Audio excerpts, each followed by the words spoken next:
Венера Мурзалиева айылдагы жаңы балдар аянтчасынын ачылгандыгын угуп, балдарын ойноткон алып келген. Буга чейин балдар чаң аралаш көчөдө ойноп түйшүк жаратчу. Мындан сырткары көчөдөн ары бери каттаган унаалардан да чочуркап кооптулук бар эле. Ал эми майрам күндөрү айыл аймактын борборуна алып барып келчү. Эми мындай заманбап жабдуулар менен курулган аянтчада ойногон балдарын көрүп сүйүнүп турат. Көчөдө эле ойночу эле азыр. Эми мына ушу аянтча ачылып калып, эл сүйүнүп, ушу балдар жыргап, ушуну аянтча ачылганда биз да кубанып турабыз эми. Şu ayançada balдар ойноп жыргаганда биз да сүйүнүп турабыз. Şu элге рахмат, айыл өкмөткө рахмат, ушу аянчаны мындай куруп, ушу жерде ойлоп тапкандарына миң Аллага шүкүр. Şu биз ойлогон эмеспиз мындай аянча болот деп. Şu мектебибиз өзгөрүп, мындай кооз болгону биз да өзүбүздүн көзү ишенбей атат. Куршап айыл өкмөтүндө 3 айыл бар.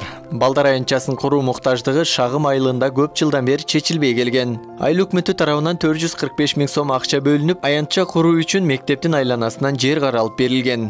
Балдар аянчасы тез арада бүтүрүлүп, жабдуулар толугу менен орнотулгандан кийин колдонууга берилди.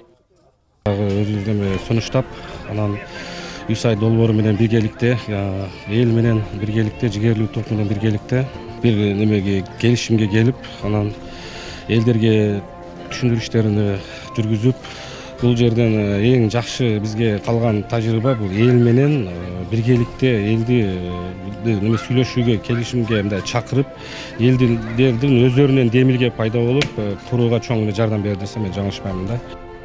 Айыл тургундары кара жумуштун көпчүлүгүн аткарып, усталарды тамак аш менен камсыздаган. Жалпысынан долбоорду ишке ашыруу үчүн 2,5 миллиондон ашуун акча каражаты сарпталган. Балдар аянчасын куруу үчүн айыл тургундары 1 миллиондон ашуун акча чогулткан. Ал эми чет жерде эмгектеген мекендештер четте карап турбай, спорттун түрүн ойночу атайын аянт куруу демилгесин колго алган. Көптү көрсөкөл болот экен, элибиз кичине бизге кол кабыш кылып, ушуга окшогон нерселерибизди өзүбүз куруп алайлы деген максатта ушундай нерселер болду эле.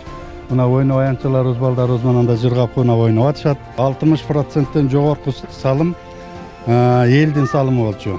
Ошонун ичинде биздин сыртта иштеген мигрант жигиттерибиз, балдарыбыз бар.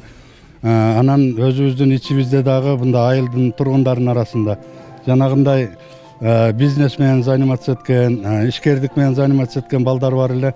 Ошо балдардын дагы салымдары аябай чоң болду.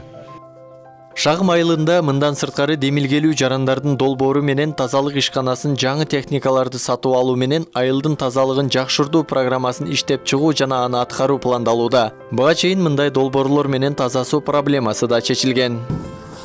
Исак Туратбеков, Кайбыл Лавазбек уулу, Белек Мусаев, Ош ТВ.